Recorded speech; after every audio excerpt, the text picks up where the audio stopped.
Každé SMP začína konzultáciou.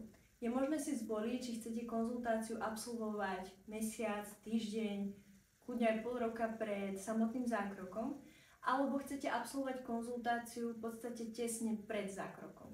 Každopádne každá konzultácia začína rozhovorom. Konzultácia je pre mňa možnosť a priestor pochopiť váš požadovaný výsledok, zoznámiť sa s vašou pokožkou a tak odhadnúť čo najefektívnejší proces a priebeh SMP sedení.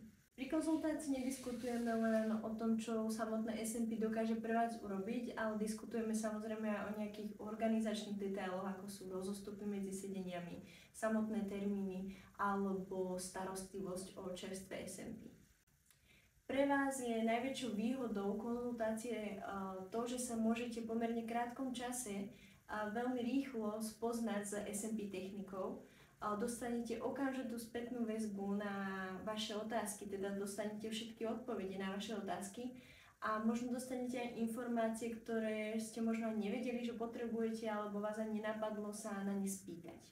No a na konci konzultácie dohadujeme termín sedenia, ak ste sa teda rozhodli absolvovať konzultáciu ešte predtým, ako sa postupí samotný zákrok, alebo teda ak ste sa rozhodli pre konzultáciu tesne pred zákrokom, tak sa po konzultácii presúvame k barberskému kreslu. Na barberskom kresle vám vlasy zholím a teda pripravím na samotný zákrok. Toto sa samozrejme netýka úplne všetkých klientov a vlasy sa holiť nemusia, ak sa napríklad jedná o techniku zahusťovania, ktorú postupujú napríklad aj ženy. A v takomto prípade sa teda môže vykonať zákrok aj do dlhých vlasov. Z barberského kresla sa vraciame späť do SMP kresla a začína proces dizajnovania vlasovej línie. Ja proces dizajnovania vlasovej línie vnímam ako takú kolaboráciu medzi klientom a mnou. Vlasovú líniu dizajnujem voľnou rukou a to na základe črt tváre klienta, tak aby každá vlasová linka pre každého nového klienta bola naozaj originálna. Novou vlasovou líniou sa snažím podtrhnúť prednosti klienta, ale zároveň zakamuflovať prípadné nedokonalosti. Pri dizajnovaní vlasovej línie sa nesústredím len na samotné črty tváre, ale snažím sa zohľadniť charakter a to, ako na mňa ten klient pôsobí v tej vlasovej linke. Chcem, aby tá vlasová línia zapadala a hodila sa k jeho osobnosti, aby sa už po prvom sedení mohol v tej novej vlasovej línii cítiť ako doma a aby sa cítil v nej hlavne prirodzene. A toto je teda taká prvá fáza dizajnovania vlasovej línie. Po ukončení prvej fázy má samozrejme možnosť klient sa na seba pozrieť a zhodnotiť vlasovú líniu. Ak má klient nejaké výhrady alebo poznámky k vlasovej línii, tak sa v druhej fáze samozrejme v dizajne zohľadnia. Po ukončení druhej fázy sa opäť na vlasovú linku pozrieme, skontrolujeme, zhodnotíme a púšťame sa do samotnej mikropigmentácie. Ešte pred samotnou mikropigmentáciou miešame pigment, ktorý sa prispôsobuje nielen odtieniu vlasov, ale aj odtieniu pleti. Tak aby teda to SMP zahojené v konečnom dôsledku vyzeralo čo najprirodzenejšie, aby proste do tých prirodzených vlasov zapadalo na nerozoznanie. No a pri samotnom procese mikropigmentácie už potrebujeme len mašinku, pigment a ihly. Celý tento proces sa môže veľmi podobať na klasické tetovanie, ale nie je tomu tak. Všetky nástroje sú vyrobené a prispôsobené na SMP a takisto samotná technika je diametrálne odlišná od tej tetovacej. Pri mikropigmentácii sa teda za pomoci ihly vklada do pokožky pigment.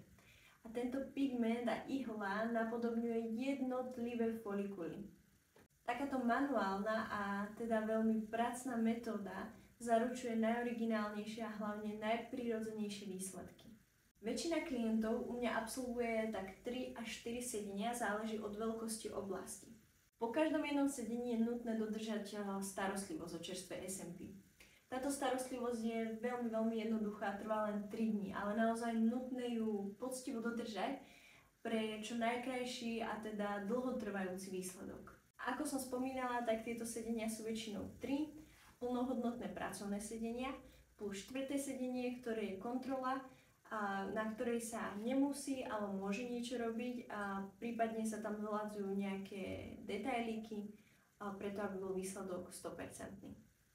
Celkovo je prosto SMP jeden z najefektívnejších spôsobov, ako vyriešiť rednúce alebo vypadávajúce vlasy. A to teda z toho dôvodu, že SMP je garantovateľné a výsledky sú okamžité a permanentné. V neposlednom rade by som chcela spomenúť to, že celý tento SMP proces, ktorý som práve teraz vysvetlila, vám nielenže zaručí veľkú zmenu vo vašom vzhľade k lepšiemu a omladnutie, ale túto zmenu pocítite aj vo vašom sebavedomí. Samozrejme s SMP môžu byť spojené nejaké rizika, ale všetkým sa dá úplne jednoducho vyhnúť. Môžeme sa baviť napríklad o infekcii. Infekcii sa dá úplne jednoducho vyhnúť a to je čistým a hygienickým pracovným prostredím. V mojom štúdiu sa pracovná stanica dezinfikuje po každom klientovi.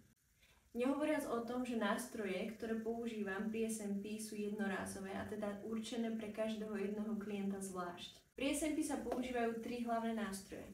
A to je pigment, ihly a mašinka. Pigment je určený pre každého jedného klienta zvlášť a mieša sa sterilizovanými jednorázovými nástrojmi. Takisto je to s ihlami. Ihly sú balené jednotlivo v sterilnom obale a sú jednorázové, čiže sa po každom klientovi vyhodia a pri novom klientovi sa používajú nové. A čo sa týka mašinky, to je asi jediný nástroj, ktorý sa používa viacnásobne, ale za to sa pred každým klientom čistí, dezinfikuje a zaobaluje sa do špeciálneho obalu, ktorý chráni mašinku pred priamym kontaktom s kožou a chráni ju teda pred samotnou kontamináciou. V mojom štúdiu sa pred alergickými reakciami alebo celkovo rôznymi zdravotnými kontraindikáciami chránim zdravotným dotazníkom, ktorý dávam každému klientovi vyplňať tesne pred zákrokom. Ak by klient zakružkoval, že má alergiu, tak sa samozrejme pýtam ďalej, na čo táto alergia je. Väčšina alergií absolútne neovplyvňuje SMP zákrok. Ale ak by táto alergia bola na farby alebo na kovy, tak by sme museli pred zákrokom vykonať test. A teda až po negatívnom výsledku testu na daný pigment a ihly by sme sa mohli pustiť do samotnej mikropigmentácie. Ďalším veľkým strachom je zmena farby. Je to mýtus, ktorý často na konzultáciách sa snažím vyvrátiť a snažím sa ubezpečiť klientov, že k tomu u mňa v štúdiu nedochádza. U mňa v štúdiu sa takémuto niečomu darí vyhýbať teda vďaka 2 dôležitým veciam. A to je pigment a správna technika. Pigment, ktorý používam u mňa v štúdiu, je jeden z najkvalitnejších a najčistejších pigmentov, ktoré sa dajú celosvetovo zohnať. Je teda špeciálne určený na SMP, je organický a neobsahuje skoro žiadne stopy ťažkých kovov. A to k tomu, aby nedošlo k zmene farby alebo celkovo nejakej zmene výsledku po rokoch, je teda správna technika. Kvalitná technika sa získava kvalitným vzdelaním, kvalitnými informáciami, mnoho skúsenosťami a každodenným tréningom. Ja svoju kvalitu demonštrujem hlavne na sociálnych sieťach, kde ukazujem fotky zahojených výsledkov SMP niekoľko mesiacov po zákroku, niekedy až niekoľko rokov po zákroku, ak mám takú možnosť sa stretnúť s mojim klientom. Moje fotky sú kvalitné, fotené na kvalitné zariadenia tak, aby si to človek dokázal naozaj pozumovať až do tých najmenších detailov, aby každý klient mal naozaj možnosť preskúmať moju techniku a moje výsledky a presvedčil sa o tom, že to SMP naozaj dokáže vyzerať tak prirodzene, že nie je možné na fotkách rozoznať rozdiel medzi SMP a prirodzenými vlasmi. Ďalšou obavou u klientov môže byť zle nakreslená vlasová línia alebo vyosená vlasová línia. Ako som už spomínala na začiatku tohto videa, tak dizajnovanie vlasovej línie je kolaborácia medzi mnou a klientom. To znamená, že klient dokáže zasiahnuť do dizajnovania vlasovej línie a jeho poznámky k tejto vlasovej línii môžu byť zohľadnené po vzájomnej diskusii, tak aby s ňou bol čo najviac spokojný. Ďalšiu poznámku, ktorú by som k tejto obave uviedla, je to, že ja pri prvom sedení vlasovú líniu posúvam o kúsoček vyššie, ako by sme mu napríklad mohli hneď od prvého sedenia dať. A to z toho dôvodu, aby mal klient možnosť sa s touto vlasovou líniou zžiť a mať možnosť ju napríklad na druhom sedení ešte prípadne nejako modifikovať. Poslednú takú obavu, ktorú by som tu spomenula, ktorú klienti možno až tak nemajú, ale za mňa by ju určite mali mať pri výbere správneho artistu a salónu, je zlé umiestnenie SMP. Čo tým myslím? Myslím tým správne zapracovanie SMP do prirodzených vlasov, tak aby ten prepoj medzi SMP a prirodzenými vlasmi bol neviditeľný. Tak, aby naozaj ľudia, ktorí vás stretajú na ulici, ani len netušili, že to SMP máte, až pokiaľ naozaj neprídu k vám a doslova vás nepohľadkajú po hlave. A takéto niečo sa dá všimnúť samozrejme aj z fotiek. A treba hlavne dávať pozor, aby teda daný salón alebo štúdio, ak by ste si práve vyberali medzi rôznymi artistmi, tak dávajte si pozor na to, aby tie fotky neboli zámerne fotené z diaľky, aby ste vlastne ani vy nemali možnosť si pozrieť takýto detail, alebo aby tie fotky boli zahojené výsledky, pretože mnoho salónov pridáva len tie čerstvé výsledky, ktoré môžu sa zdať krásne a prirodzené a po zahojení možno pigment vypadá alebo prepoje vyblednú a teraz je to viacej okaté, že to SMP nezapadá do prirodzených vlasov.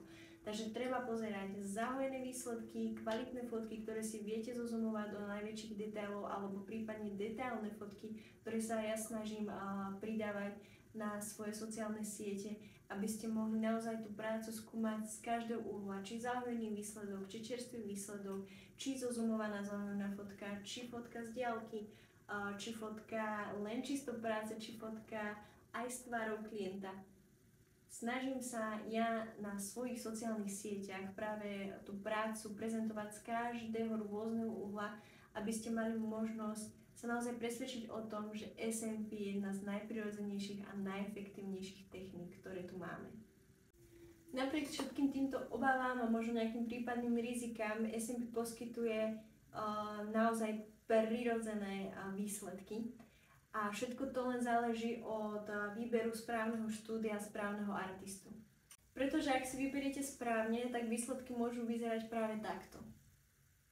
Jednou z najväčších výhod, ktoré u mňa klienti spomínajú a ktorú si teda tak najviac uvedomujú, je to, že SMP je naozaj nízko údržbové. Jediné, čo SMP vyžaduje, je strihanie sa. Raz za 3-4 dní. A aj to nie je nutnosťou, pokiaľ sa jedná teda o zahusťovaciu metódu. Ak si to porovnáme napríklad s parochňami alebo príčeskami, tak pravdepodobne s parochňou si nebudete môcť ísť kedykoľvek zaplávať, alebo ísť do sauny, alebo sa ísť riadne spotiť do fitka, pretože by vám to asi pravdepodobne spôsobovalo nepríjemné pocity nekomfortu. Potom ma napríklad napadá porovnanie s farbami, ktoré napríklad striekajú barbery v salóne na to, aby vyplnili riedke vlasy alebo naznačili hustejšiu vlasovú líniu, tak takisto s takouto farbou sa pravdepodobne nebudete môcť skúpať, alebo teda tá výdrž je len niekoľkodňová. A keď to vo finále ešte porovnáme napríklad s transplantáciou, tak transplantácia je chirurgický zákrok, je to operácia. A po operácii sa musíte zotavovať. A nie 3 dní, ale musíte sa zotavovať niekoľko týždňov, možno niekoľko mesiacov. Na výsledky čakáte až rok. A pri SMP sú tieto výsledky okamžité. Starostlivosť je len 3-dňová, je naozaj veľmi jednoduchá.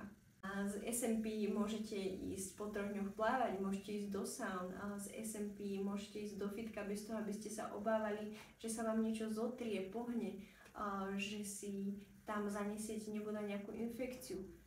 SMP je prosto jednoduché, okamžité a efektívne riešenie. Ďalšou výhodou je to, že SMP je nákladovo efektívne.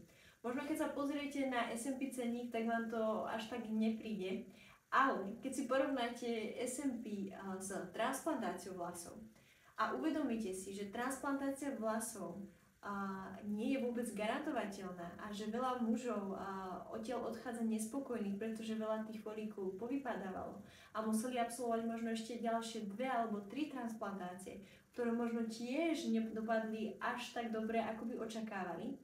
A veľakrát dokonca aj končia pri SMP, aby dokázali tento výsledok z transplantácie naozaj 100% dokončiť a zahustiť. A porovnáte si to s SMP, ktoré je garantovateľné A za tú jednu sumu, ktorú zaplatíte, dostanete toľko sedení, koľko treba na to, aby sa dosiahol 100% výsledok, tak je SMP nákladovo efektívne. Takže za nižšiu cenu, ako je len jedna transplantácia, dostanete garantovateľný, okamžitý výsledok. Ale vrátim sa k tomu ešte neskôr v tomto videu. SMP je bez rezania, čo je tiež veľmi veľká výhoda, pretože sa jedná o neinvazívny zákrok, takže nezostávajú potom žiadne stopy alebo nejaké známky zjazvenia pokožky. Pri transplantácii jazvy zostávajú, ale výhodou je to, že jazvy po transplantácii sa z SMP dajú zakamuflovať. Poslednou výhodou SMP, ktorú by som tu chcela spomenúť, je to, že SMP má veľmi rýchly čas zotavenia sa. Ako som už predtým spomínala, tak starostlivosť o čerstvé SMP je len 3 dní. Ale to neznamená, že tie 3 dní musíte sedieť doma. Počas týchto 3 dní môžete chodiť do spoločnosti, do práce, vykonávať bežné denné činnosti. Jediné obmedzenie, ktoré môžete vnímať, je v tom, že SMP je čerstvo po zákroku začervenané. Ale toto začervenanie do 24 hodín zmizne. Čo som tu veľakrát spomenula, bolo to, že SMP je garantovateľné. Ale v čom tá garancia spočíva? Keď sa do pokožky pigment vkladá a keď sa vloží do správnej hĺbky, správnou technikou, tak ten pigment sa nemá kam pohnúť.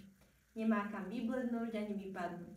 Stretla som sa veľakrát s zle použitým pigmentom a zlou technikou, kedy sa stali dve možnosti. Buď ten pigment vypadol a nezostalo na pokožke skoro nič, len nejaké možno jemné stopy po pigmentácii, alebo sa stalo to, že bol nesprávne použitý pigment alebo bol aplikovaný veľmi hlboko, kedy sa pigment začal rozpíjať a v podstate vznikli na hlave rôzne machule. Moje vzdelanie, teda moja technika, moje nástroje a môj pigment vám zaručujú, že sa toto práve nestane a že ten výsledok zostane prirodzený a prirodzený bude pretrvávať roky a roky dopredu.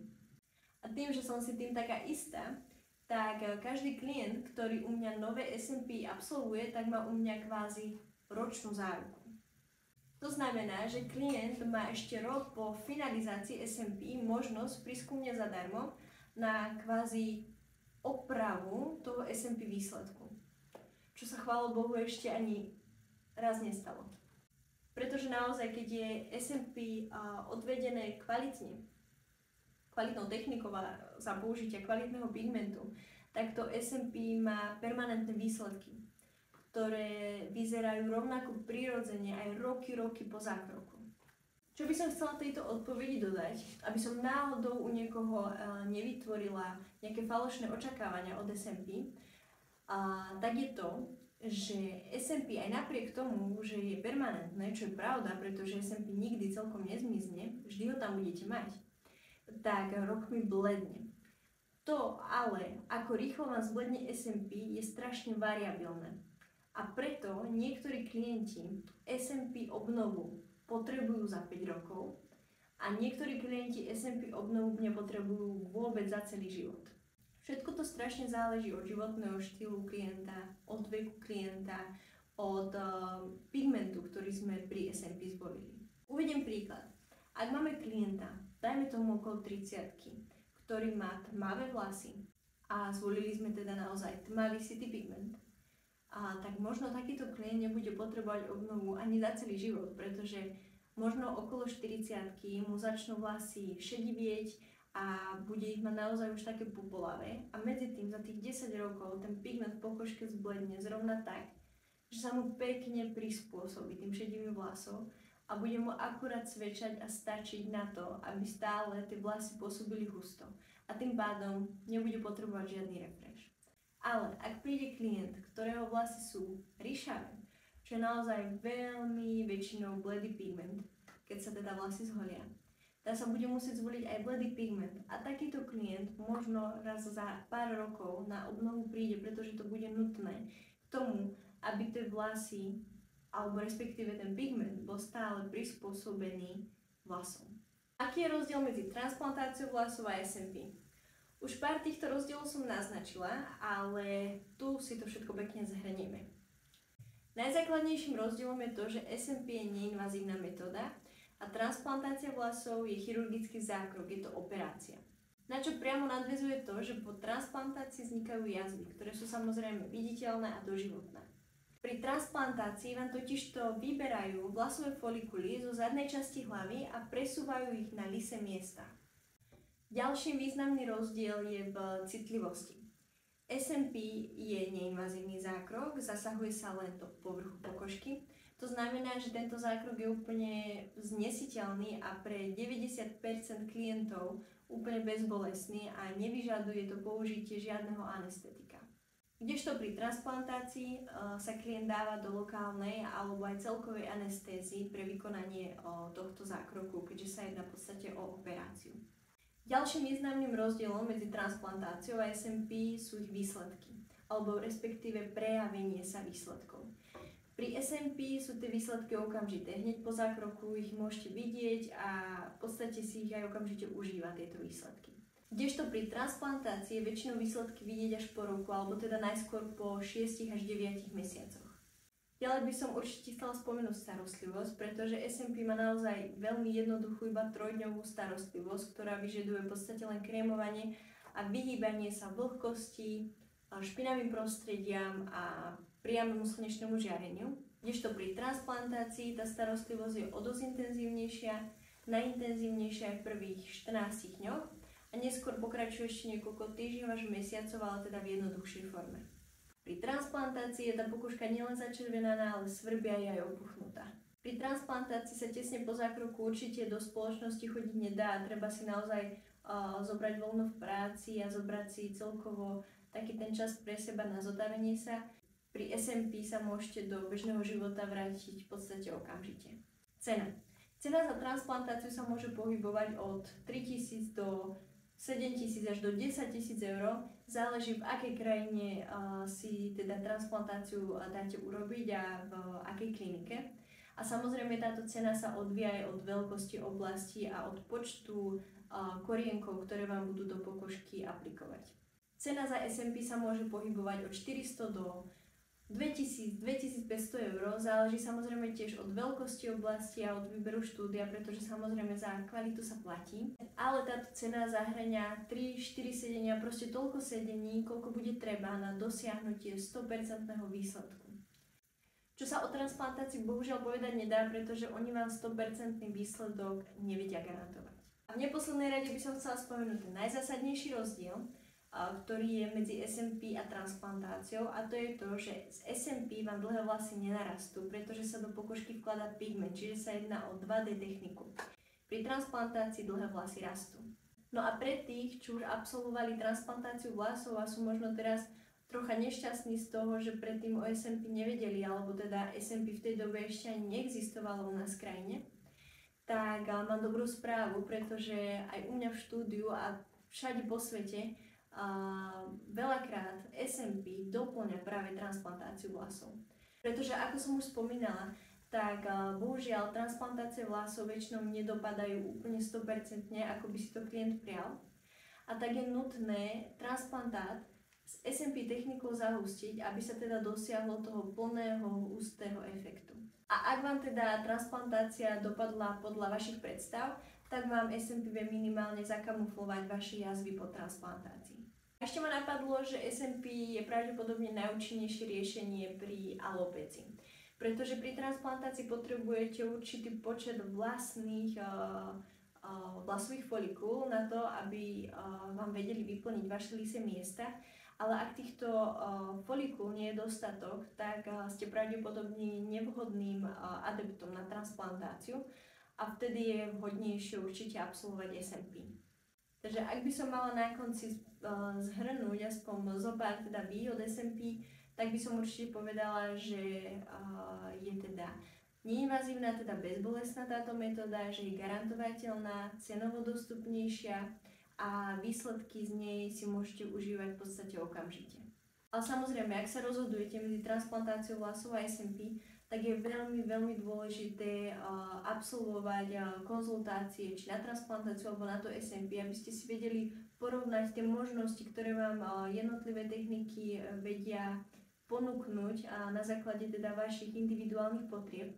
A preto určite odporúčam si rezervovať aj viacero konzultácií. U mňa sú tie konzultácie úplne zadarmo a presne sa na nich rozprávame o týchto detailoch, aby ste vy mali čo najviac ucelené informácie. Takže aký je rozdiel medzi tetovaním a mikropigmentáciou? Na začiatok by som chcela povedať, že tetovanie vlasov je častokrát taký hovorový slangový výraz pre mikropigmentáciu. Ale teda tento výraz tetovanie veľmi nerada používam pri SMP. A to z toho dôvodu, pretože medzi SMP a tetovaním z technického hľadiska je veľmi výrazný rozdiel a nejedná sa vôbec o rovnaké techniky. SMP sa používa úplne iná technika, takže napríklad úplne iná hĺbka vpichu, iný uhol, iný samotný pohyb ruky.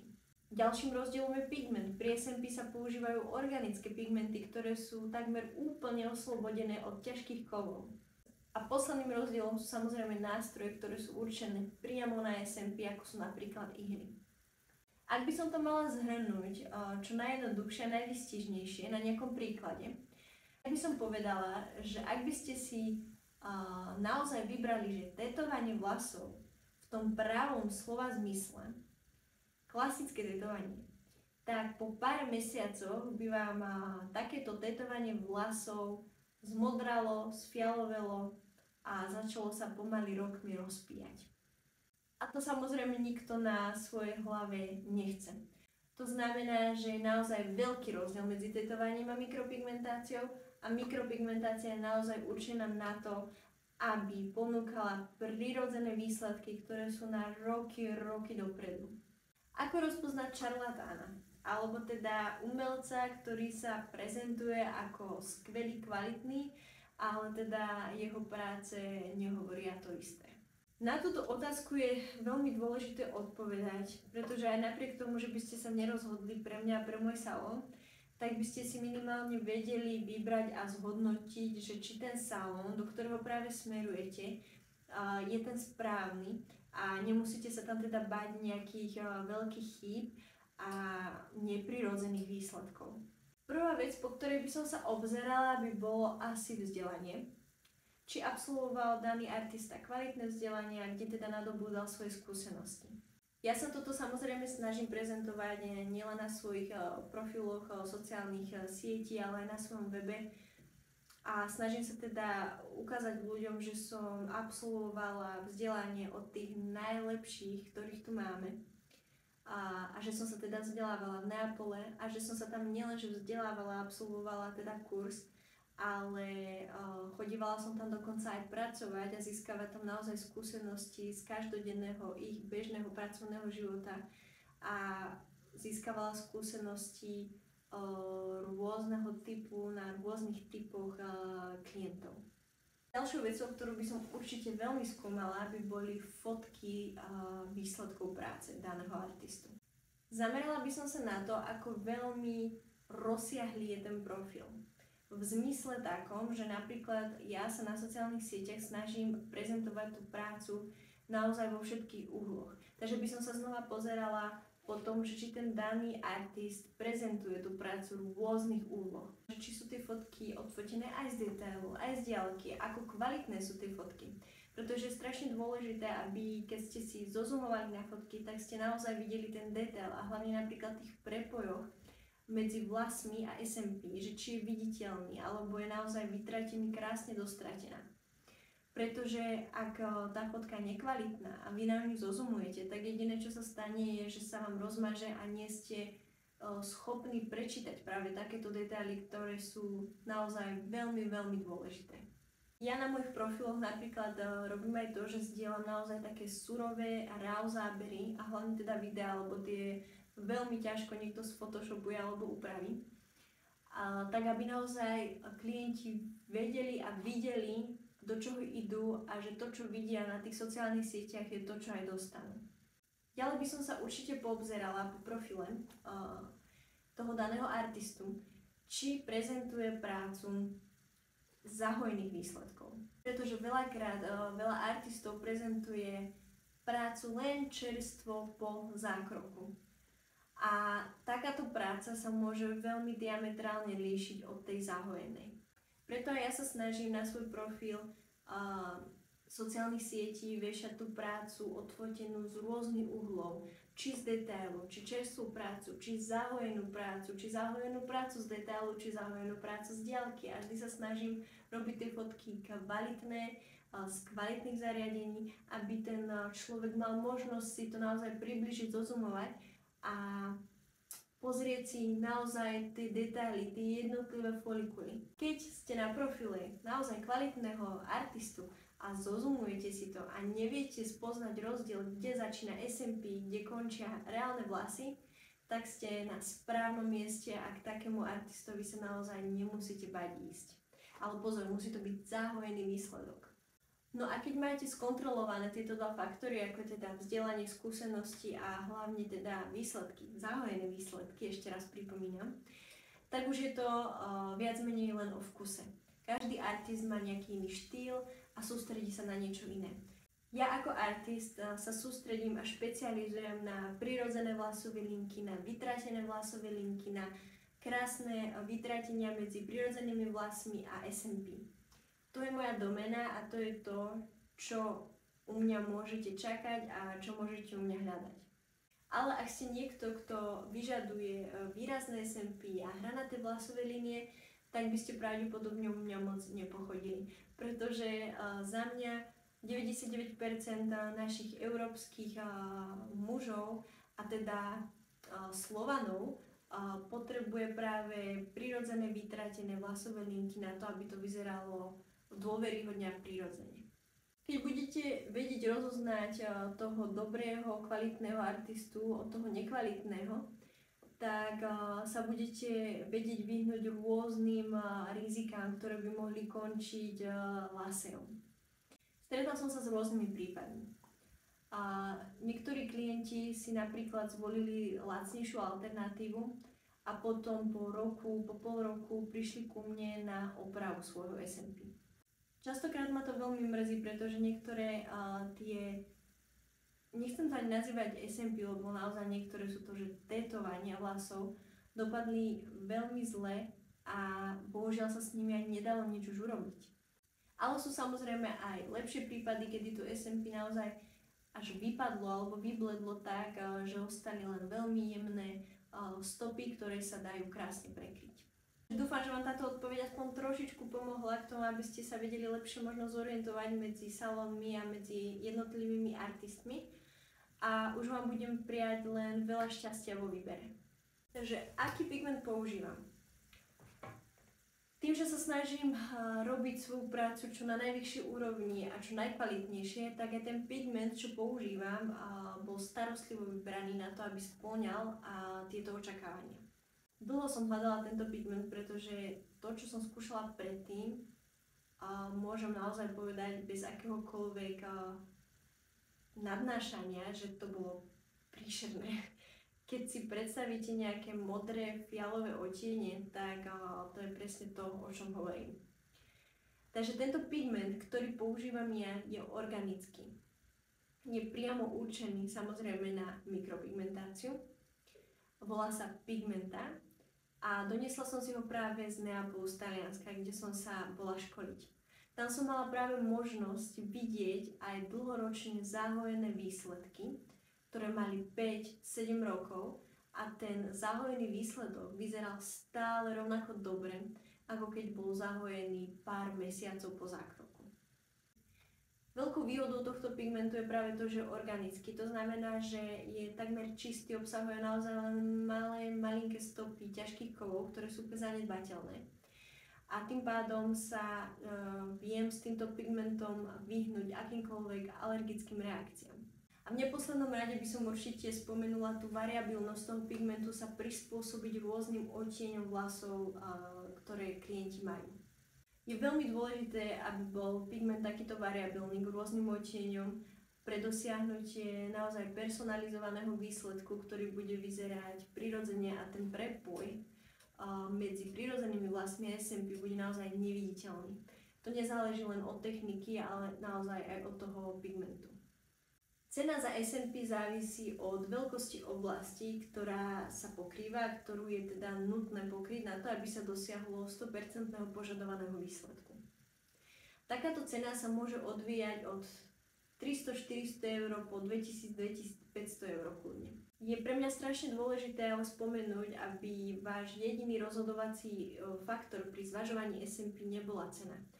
Pretože niektorí ľudia majú tendenciu sa rozhodovať vždy pre ten lacnejší výsledok a mala som takých klientov aj tu, ktorí sa rozhodli pre lacnejší výsledok a potom o rok prišli a prosili o opravu toho výsledku, ktorý si dali urobiť v nejakom inom salóne za lacnejšie. A vždy mi je to strašne ľúto, pretože veľakrát, aj keby som chcela, tak im nemôžem pomôcť, pretože tie výsledky sú tak pokašľané, že už je to jedine na laser. Tá cena, ak je niekde vyššia, tak pravdepodobne sú za ňou roky skúseností, kopec investovaných peňazí do vzdelania, proste ten spôsob a postup, ktorým S&P robia, prináša pravdepodobne aj kvalitnejšie výsledky ako ten lacnejší salón. Ale teda, ako som spomínala, tak cena sa určuje podľa veľkosti oblasti a na to nám môže napríklad poslúžiť aj Norwoodova stupnica plešatenia. A na základe nej mám aj ja na svojom webe určený orientačný cenník k S&P, aby ste si aspoň vedeli dopredu určiť svoj budget na S&P. Ale veľakrát tú pravú cenu sa dozviete až na tej konzultácii, pretože je strašne dôležité preskúmať tú pokožku, tú oblasť. Nie každý má rovnako veľkú hlavu, niekto môže mať za tú istú oblasť menšiu, niekto väčšiu sumu. A veľakrát sa musí pokrývať oblasť aj tam, kde vlasy máte, pretože tie vlasové korienky sú tak slabúčké, že keď sa tie vlasy zholia, tak ako by tam nič nebolo a dokonca sa musí pokrývať aj tá oblasť, kde vlasy sú, preto aby sa dosiahol naozaj súrodý výsledok. Takže tento cenník podľa Norwoodovej stupnice je naozaj orientačný a tá pravá cena sa určuje až pri konzultácii. Celkovo sa náklady na S&P môžu zdať zo začiatku privysoké, ale keď si uvedomíte, že sa jedná o permanentné výsledky, ktoré sú dlhé roky nemenné a prirodzené, že tie výsledky je možné vidieť hneď okamžite po zákroku, že sú garantovateľné, že v podstate hneď po zákroku sa môžete vrátiť do bežného života, môžete ísť do spoločnosti, tak keď si všetky tieto výhody uvedomíte, tak zistíte, že sa do S&P naozaj oplatí investovať. Ďalšou otázkou je to, že či je po zákroku nutná nejaká liečba. S&P je neinvazívny zákrok. To znamená, že tá starostlivosť o čerstvé S&P je naozaj veľmi, veľmi jednoduchá. Trvá to len 72 hodín, čiže 3 dní. A tieto 3 dní treba pokožku len krémovať a vyhýbať sa vlhkým prostrediam, špinavým prostrediam a vyhýbať sa priamemu slnečnému žiareniu. A to je úplne všetko. Keď toto dokážete 100% dodržať, tak sa môžete tešiť na dlhotrvajúce, krásne, zaujímavé výsledky. Či je S&P bolestivé? Z mojej skúsenosti je pre 90% klientov S&P úplne bezbolestné. Mne dokonca klienti pri zákroku častokrát aj zaspávajú. Je to z toho dôvodu, že S&P zasahuje len do povrchu pokožky a používajú sa naozaj tenučké ihličky. Ale teda pre tých zvyšných 10%, ktorí sú možno citlivejší alebo majú jemnejšiu pokožku, tak je S&P určite citlivé, cítia, že sa niečo deje, ale určite by to neopísali ako bolesť, ale skôr možno nejaký mierny nekomfort. Každopádne aj pre klienta s citlivou pokožkou je tento pocit pri S&P úplne tolerovateľný a zvládnutelný. Samozrejme, S&P je vhodné aj pre dlhé vlasy, používa sa dokonca aj u žien. Táto technika sa volá zahusťovanie. Klientov, ktorí túto techniku využívajú, trápi väčšinou presvítajúca pokožka, ktorá ešte znásobuje ten efekt riedkych vlasov. S&P túto pokožku pekne zakrie a opticky vlasy zahustí. Jedinou podmienkou pre aplikovanie tejto techniky zahusťovania je to, aby tá oblasť, ktorá sa ide pokrývať, bola ešte stále rovnomerne pokrytá vašimi prirodzenými dlhými vlasmi. Áno, SMP sa dá vykonať aj po transplantácii a je to dokonca aj veľmi žiadané a časté. Transplantácie vo väčšine prípadov nedopadajú úplne 100%.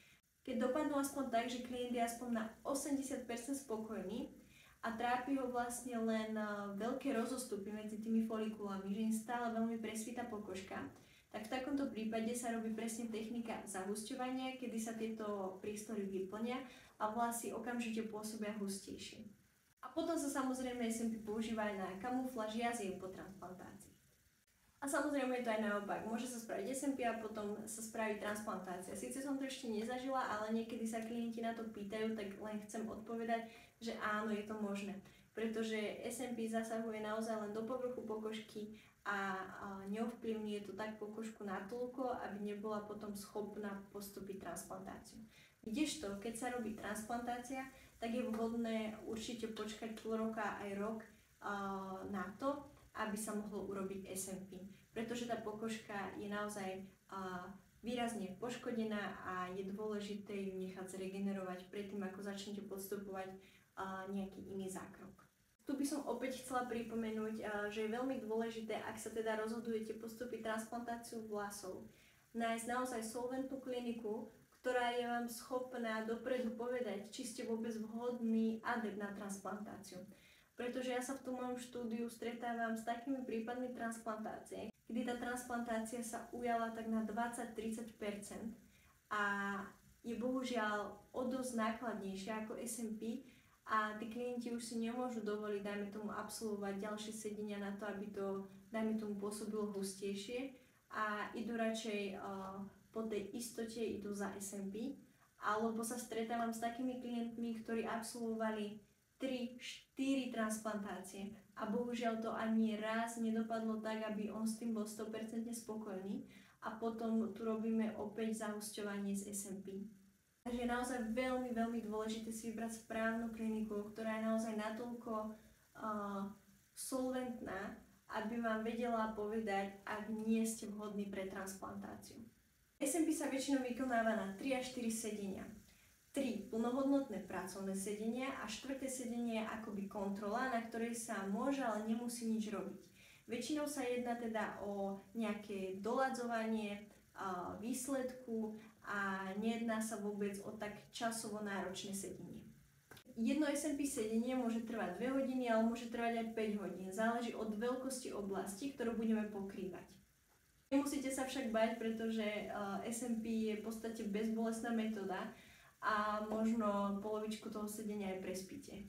Možno sa pýtate, že či prvé, druhé, tretie nemá nejaké časové rozdiely, ale ak by som mala pravdu povedať a teda to spriemerovať, tak cca tie sedenia sú rovnako dlhé.